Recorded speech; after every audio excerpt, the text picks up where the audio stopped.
अमरावती महानगरपालिकेमध्ये भाजप, शिवसेना आणि युवा स्वाभिमानची युती होणार आहे। आपल्यासोबत शिवसेनेच्या नेत्या प्रीतीताई बंड आहे।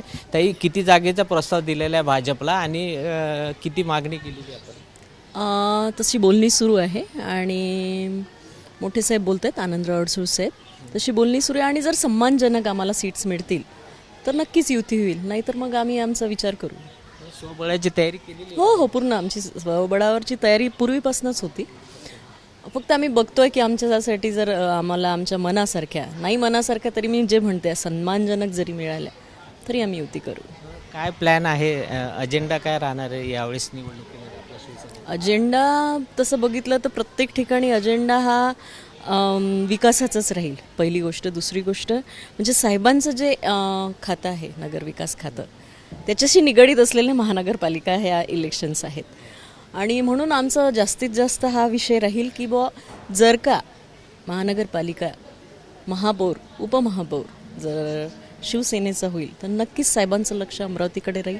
लक्ष राहणे म्हणजे विकासाच्या दृष्टीने, निधीच्या दृष्टीने आणि बाकी सर्व दृष्टीने। कुठेतरी जो काही कचऱ्याचा आज जे घाणीचं साम्राज्य अमरावतीत आहे ते कुठेतरी दूर होईल। दुसरं म्हणजे माझी एक इच्छा होती, इथे क्रीडांगणं फार कमी होऊन राहिली।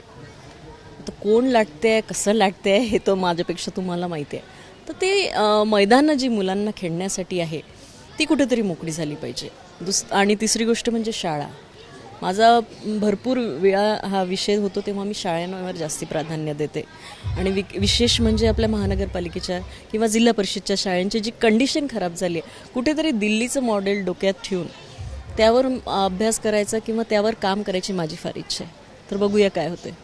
एक शेवटचा प्रश्न, महायुतीमध्ये सर्वांनी तुम्ही सोबळा लढणार सांगताय, परंतु 4 वर्ष झाले प्रशासक बसलेले आहे महानगरपालिकेवर, त्यामुळे अमरावतीकरांच्या ज्या तक्रारी आहेत त्याचा इतका मोठा पाडा आहे की सांगू शकत नाही। कचऱ्याचं तुम्ही बोललेच, पण त्या व्यतिरिक्त अनेक समस्या आहे, त्याच्यावर काय सांगाल? म्हणूनच म्हणते की ज्या दिवशी इलेक्शन होतील आणि शिवसेना जर येत असेल तर ह्या सगळ्या गोष्टींकडे सगळ्यात पहिले प्राधान्य द्यायचा म्हणजे आमचा विश्वास आहे आणि आम्ही त्या गोष्टी नक्कीच करू। या होत्या प्रीतीताई बंड, ज्यांनी सांगितलं की सन्मानजनक जर जागा मिळाल्या नाही तर आमची स्वबळाची तयारी पूर्ण झालेली आहे आणि महापौर आणि नगरसेवकसुद्धा जास्तीत जास्त शिवसेनेचे येतील।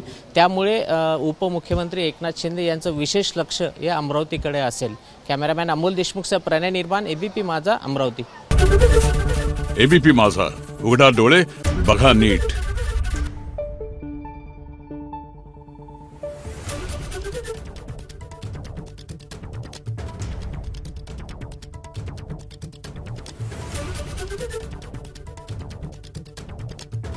Thank you.